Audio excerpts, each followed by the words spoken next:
नमस्कार मित्रों, आपका नव ज्योतिष केंद्र में स्वागत है। मैं राजीव श्रीवास्तव। आज हम लोग बात करेंगे कि कौन कौन से ग्रह मित्र होते हैं, शत्रु होते हैं या सम होते हैं, जो अपना इफेक्ट ना अच्छा करते हैं ना बुरा करते हैं। आज हम लोग इस पे चर्चा करेंगे। पिछले वीडियो में मैंने बता दिया था कौन सा ग्रह किस दृष्टि से देखता है, उसकी नज़र कहाँ कहाँ होती है, किस किस भावों पे होती है, इस पे हमने चर्चा कर ली है। अब हम बताते हैं कि कोई ग्रह, जैसे ये मैंने लिखा मित्र ग्रह, सूर्य, चंद्रमा, मंगल, ये आपस में मित्र हैं। यानी ये जब आपस में एक दूसरे से बैठेंगे तो इनकी पावर बढ़ जाती है और अच्छा फल देने में सक्षम होते हैं। इसी तरह से शत्रु ग्रह शनि, राहु, केतु को माना गया है। ये जहां भी बैठेंगे, जिसके साथ बैठेंगे, उसके प्रभाव में कमी कर देते हैं, क्योंकि इन लोगों का काम है थोड़ा सा गलत, कोई अच्छी चीज ना करके किसी के प्रभाव को कम कर देना। आप जैसे सूर्य का प्रभाव, गुरुदेव का प्रभाव है, इनका प्रभाव अच्छा है, ये ज्ञान देंगे उस व्यक्ति को, कैसे क्या करना है। ज्ञान के साथ साथ सूर्य है, ऊंचाइयां देने की कोशिश करेगा। लेकिन जब ये शनि, राहु, केतु के साथ इनका आपस में संयोग हो जाएगा, युति हो जाएगा, युति संबंध बन जाएगा, तो ये उनके प्रभाव में कहीं ना कहीं कुछ कमी कर देते हैं। सपोज करिए, एग्जाम्पल तौर पर मैंने पहले आपको बता दिया है कि ये कुंडली बनी हुई है, मित्र, सम, शत्रु मैंने लिख दिया है। सम का मैं और बता देता हूं कि ये गुरु, शुक्र, बुध, ये सम है। ये चाहे इनके साथ बैठे और चाहे ये इनके साथ बैठे, इनके प्रभाव में कोई विशेष कमी नहीं आती है, बस थोड़ा सा फल 19-20 हो जाता है। क्योंकि गुरु तो ऐसे शुभ ग्रह, ये तो जिसके ऊपर दृष्टि डाल दें, जिसके साथ बैठ जाएं, उसको और अच्छा कर देते हैं, शुभ करते हैं। जैसे गुरु सूर्य के साथ बैठ जाएंगे, सूर्य के फल में वृद्धि कर देंगे। गुरु के साथ चंद्रमा बैठ जाए, गजकेसरी योग बना देंगे आपका।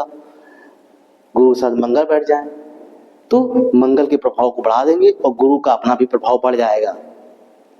और यही गुरु अगर शनि के साथ बैठ जाएंगे तो शनि कोशिश तो करेंगे कि इनके प्रभाव को कम करेंगे, उतना कम नहीं कर पाएंगे, थोड़ी बहुत कमी करेंगे, लेकिन ये गुरु अपना प्रभाव रखेंगे उस समय। जो इनसे संबंधित काम है, गुरु ज्ञान देना है, सलाह देना लोगों को, वो भी व्यक्ति ऐसा काम करता रहेगा। राहु, केतु, ये भी ऐसे हैं। ये भी जब गुरुदेव साहब बैठेंगे तो जरूर एक योग बना देते हैं। कोई कहता है इसके साथ चंडाल योग बन जाता है, कई तरह के, लेकिन बस वही है, जब ये बैठेंगे इनके साथ पूरे प्रभाव वाले ग्रह शुभ के साथ, तो थोड़ा सा उनके प्रभाव में कमी कर देते हैं, ताकि ये ग्रह भी, शुभ ग्रह जो है, ये अपना पूरी तरह से प्रभाव नहीं दे पाते हैं कुंडली में। फिर लोग कहते हैं कि मेरे में शायद गुरु ऐसा बैठा है, मुझे फल क्यों नहीं मिल रहा। फल इसीलिए नहीं मिल रहा मित्रों, ये कहीं ना कहीं इन ग्रहों का साथ या इनकी दृष्टियां, जो मैंने पीछे बताया था कि कैसे कैसे कहाँ का भाव पड़ रही होती, तभी उसके प्रभाव में कमी हो जाती है। फिर लोग कहते हैं मेरा शुक्र तो बहुत बढ़िया है, लेकिन मुझे उतने रिजल्ट नहीं मिल पा रहे हैं। तो आज मैं इस कंफ्यूजनों को मैं दूर कर रहा हूँ, इसलिए कि क्यों नहीं हो रहा है। आप कह रहे मेरी कुंडली में तुला राशि का बैठा है, या वृष राशि का बैठा है, या मीन राशि का शुक्र बैठा है, लेकिन सर प्रभाव नहीं मिल रहा है। प्रभाव आप चेक कर लीजिए कुंडली में, कहीं ना कहीं इन ग्रहों का इनके साथ संबंध किसी न किसी रूप में हो रहा होगा, जिसके कारण ये अपना पूरा फल देने में सक्षम नहीं है। अब ये तो मैंने बता दिया मित्र ग्रह, सम ग्रह और शत्रु ग्रह। इनका बुध भी है इसी तरह। बुध भी जो है, बुध राजा का पुत्र है, तो इससे कौन दुश्मनी लेगा।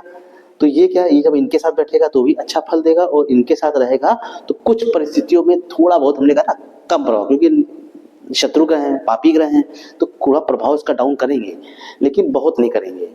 कुछ योग भी अच्छे बन जाते हैं। अब देखिए, ये आपको समझ आ गया। बाकी एक चीज है शुभ ग्रह। हम लोग कहते हैं शुभ ग्रह, अशुभ ग्रह या पापी ग्रह कौन कौन से थे, तो इसको भी मैं 2 मिनट में हल्का बता देता हूँ आपको कि गुरु, शुक्र, बुध और चंद्रमा, ये शुभ ग्रह माने जाते हैं। इनको शुभ ग्रह की संज्ञा दी गई है। और पापी ग्रह कौन कौन से थे, जैसे शनि, राहु, केतु, सूर्य और मंगल, इनको पापी ग्रह भी कहा जाए, क्रूर ग्रह भी कहा जाता है। तो ये अपना प्रभाव उसी हिसाब से देते हैं। सपोज कर लीजिए, मान लिया मैंने ये कुंडली बनाई है वृष लगन की, यहाँ पे 2 नंबर पड़ा है। आपकी कुंडली में कोई दूसरा नंबर पड़ सकता है, यहाँ 3 हो सकता है, 5 हो सकता है, 9 हो सकता है, 10 हो सकता है, वो मैटर अलग है। अब आप देखिए, थोड़ी देख लीजिए, मैं जैसे आपको बता देता हूँ, मैंने थोड़ी देख लिया आपको पिछले उसमें बताया था कि कहाँ का ग्रह उच्च का होता है या कौन कौन मित्र ग्रह होता है। जैसे शुक्र जो है, वृष राशि इसकी, यहाँ पे शुक्र ग्रह को मैं बैठा देता हूँ ऐसे करके आपको। शुक्र ग्रह यहाँ बैठ गए। अब शुक्र के यहाँ बैठ के वृष राशि, ये इनकी खुद की राशि है। वृष राशि और तुला राशि इनकी खुद की राशि होती है, ठीक है। अब यहाँ बैठ गए शुक्र। अब इस जातक की कुंडली में ये तो है कि इसको योग मिला है, सुख समृद्धि इसको मिलेगी जीवन में, इनको इनके पास ग्लैमर भी होगा, सब कुछ होगा। आने जब ये अपने, जब तक ये खुद नहीं कमा रहे हैं, छोटे बच्चे के रूप में है, अगर है 15-20 साल के, तो इनके पास ऐसे माँ बाप के पास ऐसी स्थितियां होंगी कि ये इसका भोग कर रहे होंगे, उन सब सुख सुविधाओं का भोग कर रहा होगा बच्चा, चाहे गाड़ी हो, चाहे बंगला हो, चाहे जिस तरह से भी एसी चाहे हर चीज का सुख भोग रहा होगा ये। अगर नहीं है तो ये बच्चा जब अपने पैरों पर खुद खड़ा होगा तो ये सब चीजें इसके बाद मुहैया करा देगा, इसको सब मिल जाएंगी चीजें। अब ये तो अच्छी बात हो गई, व्यक्ति अट्रैक्टिव भी होगा, साफ कलर का भी हो सकता है, फेयर कलर भी हो, अच्छा कुछ है। लेकिन अब इसके प्रभाव में कमी कहाँ आ गई? आपने सर मेरा वृष का बैठा तो है वो, लेकिन सर मेरे साथ ऐसा नहीं है, इसलिए नहीं है। अब आप देखिए कि शनि राहु केतु को कुछ हद तक मंगल भी कहीं, अगर मान लिया थोड़ी देर के लिए मरते हैं, शनि आपकी कुंडली में यहाँ बैठा हुआ है, या और राहु को मैंने यहां बैठा दिया, ठीक है। अभी 2 एग्जाम्पल ले रहा हूं मैं। अब देखिए मैंने आपसे कहा था कि शनि की कौन कौन सी दृष्टि मैंने पढ़ा थी आपको, तीसरी और सातवीं, तो हर ग्रह अपना सातवीं दृष्टि तो देखता ही देखता है। तो तीसरी, सातवीं और 10वीं दृष्टि शनिदेव जी के पास है। अब यहां से गिनिए, मैंने गिनना भी सिखाया था, 1 2 3। देखिए यहाँ पे पड़ा, यानी कि यहाँ पे कौन बैठा है? शुक्रदेव, यानी कि शनिदेव की तीसरी दृष्टि शुक्र पे पड़ रही है। तो अब क्या होगा? इसके प्रभाव में कमी आ जाएगी, ऐसा कि मैंने पहले बताया था।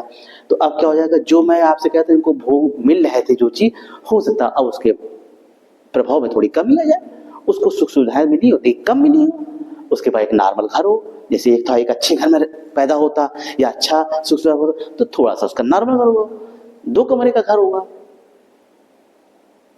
इस तरह से भी हो सकता है। और अब शुक्र बढ़िया विलासिता, अच्छा जीवन देते, सबको देते हैं, मान सम्मान देते हैं, लेकिन अब शनि का तीसरा प्रभाव पड़ रहा है, तो कहीं ना कहीं अब ये भटक जाएगा बच्चा। हो सकता है ये अफेयर में पड़ जाए, किसी विपरीत लिंग की ओर इनका आकर्षक हो जाए, थोड़ा सा गलत आदतों में जाने की संभावना बढ़ जाती है। मैं ये नहीं कह रहा कि हो ही जाएगा, बढ़ जाती है, क्योंकि और भी ग्रहों को देखना पड़ता है, क्योंकि हमारे पास 9 ग्रह हैं, तो और भी होता कहीं से ना कोई दृष्टि डाल रहा हो, तो ये दृष्टि डालने पे थोड़ा सा प्रभाव कम हुआ, व्यक्ति अफेयर की ओर जा सकता है, कुछ गलत संगत में पड़ सकता है। अब मान लिया शनि नहीं है यहाँ पे, मैंने कहा राहु को यहाँ बैठा दिया। अब राहु की मैंने कहा था 5वीं, 7वीं और 9वीं दृष्टि होती है। तो देखिए गिनिए, 1 2 3 4 5, 5वीं दृष्टि शुक्र पे आ गई। देखिए इसी तरह से ये शुक्र कहीं भी बैठे हो और ये भी कहीं बैठे हो सकते हैं आपकी कुंडली में, बस आपको काउंटिंग सही करनी है, जहां से मैं बता रहा हूं। अब ये देखिए राहु यहाँ बैठे, 1 2 3 4 5, 5वीं दृष्टि पड़ गई, यानी कि कहीं ना कहीं इनका प्रभाव में कमी आ गई ना। शुक्राचार्य गुरुदेव हैं, अच्छा करना चाहते हैं, व्यक्ति के लिए अच्छी चीजें, अच्छा सुख भोग सब कुछ है, लेकिन राहु की दृष्टि पड़ने से थोड़ा सा इनके प्रभाव में डाउन हो गया। अब ये क्या करे? अब ये इनको गलत संगत में, हो सकता है बच्चा बीड़ी गुटखा शराब इस तरह की आदत भी पड़ सकती है इनको, तो ऐसे लोगों को अगर देख लेना चाहिए। अगर ऐसा है तो मैं उनके पेरेंट्स से रिक्वेस्ट करूंगा कि आप किसी अच्छे सलाहकार ज्योतिषाचार्य से मिलके इस तरह की कंडीशन को देख लें। अगर हो कि लगता है कि आपके बच्चे में इस तरह कुंडली में पाया जा रहा है, तो उसको समय रहते उस समस्याओं को हल कर लीजिए, उसके कुछ उपाय कर लीजिए, ताकि राहु का प्रभाव कम हो जाए और शुक्र को हम मजबूत करते हैं। इसके प्रभाव से आपका बच्चा सुरक्षित रहे, या आपके परिवार में कोई भी व्यक्ति हो सकता है वो सुरक्षित रहे। तो इस तरह से मैंने एक एग्जाम्पल देके आपको समझाया है कि शुक्र ऐसे ही सब ग्रहों के साथ होता है। अब ये तो थी बुरी दृष्टि मैंने बताई। अब शुभ ग्रह मैंने बताया था ये 4 ग्रह होते हैं। सपोज कर लिए कि यहाँ तो शुक्र बैठे हैं और गुरुदेव, ये मान लिया थोड़ी देर में यहाँ से गुरु को यहाँ मैंने बैठा दिया इस जगह पे, ठीक है। और थोड़ी देर में मैं इसको राहु को हटा देता हूं, यहाँ से शनिदेव को भी मैं यहाँ से हटा देता हूं,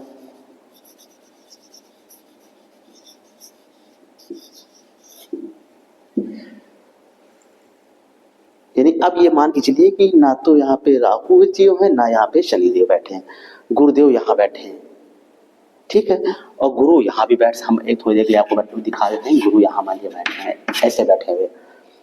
अब पहले इसकी बात करते हैं। हमने कहा था प्रत्येक ग्रह अपनी 7वीं दृष्टि तो देता ही है। गुरु शुभ ग्रह है, 1 2 3 4 5 6 7, ये देखिए, यानी कि गुरु शुक्र को देख रहा है, शुक्र गुरु को देख रहा है, दोनों शुभ ग्रह, दोनों दैत्य गुरु हैं, दोनों एक दूसरे को देख रहे हैं। अब देखिए इस शुक्र के प्रभाव में परिवर्तन हो जाएगा।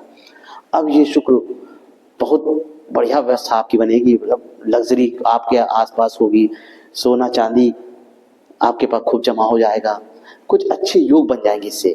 तो देखिए मेरा कहने मतलब ये है कि जब कोई पापी ग्रह, क्रूर ग्रह जब दृष्टि डालता है तो उसके अच्छे प्रभाव है तो उसके प्रभाव को कम कर देता है, और जब शुभ ग्रह की दृष्टि पड़ जाए शुभ ग्रह पर तो उसके प्रभाव में बढ़ोतरी हो जाती है, उसकी पावर इंक्रीज हो जाती है, और फिर वो फल देने में और अच्छा होता है। तो हम इससे भी ये सिखाना चाह रहे हैं आपको कि देखिए दृष्टि का कितना बड़ा खेल है। कुंडली तो सबकी वही 12 भाव है, 9 ग्रह है, लेकिन पावर देखिए कहाँ से मिल रही है। दूसरी चीज, एक एग्जाम्पल और देख लीजिए, गुरु को मैंने यहाँ बैठा दिया, देखिए गुरु की मैंने कहा था 9वीं दृष्टि होती है, गिन लीजिए 1 2 3 4 5 6 7 8 9 शुभ ग्रह यहाँ से फिर देख रहा है इनको, यानी कि कहीं ना कहीं ये प्रभाव फिर आ रहा है। तो इसका अब शुक्र जो है एक तो अपने घर में बैठा हुआ, ऊपर से अच्छे ग्रह की दृष्टि पड़ गई है, अब ये फल इनको बहुत अच्छा देगा। अब इनको अच्छी वाइब भी मिलेगी, जो भी इनकी बेटर ऑफ होंगी वो बहुत अच्छी मिलेंगी इनको, और उसकी शादी के बाद इनका परिवर्तन बढ़िया हो जाएगा, डेवलप करेंगे ये जो भी काम करते हैं उसमें इनकी प्रवृत्तियों की, बिजनेस करते हैं तो बिजनेस ऊंचाइयों को छूने लगेगा। देखिए ये प्रभाव इस तरह से हम लोग देखते हैं, इसी तरह से हम लोग सभी ग्रहों का ही मूल्यांकन करते हैं। तो मैंने बेसिक चीज बता दी कि देखिए दृष्टि से होता क्या है कि ग्रहों के प्रभाव में कमी या बढ़ोतरी हो सकती है, या तो उस ग्रह उसको पावर देके उसकी पावर को इंक्रीज कर देगा या डिक्रीज कर देगा, कम कर देगा पावर को। इसीलिए लोग मुझसे कहते हैं, कई लोग ऐसा, गुरुदेव मेरे पास तो बैठे हैं, शुक्र मेरा घर का है, उच्च का बैठा है, मुझे फल नहीं मिल रहा है। तो बस मैं यही कहता हूँ कि फल इसलिए नहीं मिल रहा कि भाई आपके साथ समस्या ये कि निगेटिव ग्रहों का प्रभाव ज्यादा है, तो उसके प्रभाव में से कभी कर दिए। लेकिन अगर अच्छा ग्रह बैठा, अच्छी जगह पे बैठा हुआ है तो फल अच्छा करता ही है, करता है, या मान लीजिए देगा, देर से फिर दे, लेकिन फल देगा, अच्छा देगा। बस शर्त यही है कि कहीं बुरे ग्रहों शनि या राहु से पीड़ित होकर कहीं वो व्यक्ति गलत संगत में ना चला जाए, गलत आदतों में ना चला जाए, फिर उसको संभलना वह मुश्किल हो जाता है। तो मित्रों आज हमने शुभ ग्रह, शत्रुओं और मित्र राशि की चर्चा करी है, कैसे देखते हैं हम लोग इस पे। अगर आपको ये प्रोग्राम अच्छा लग रहा हो तो मैं यही कहूँगा कि लाइक करिए और सब्सक्राइब करिए। नमस्कार।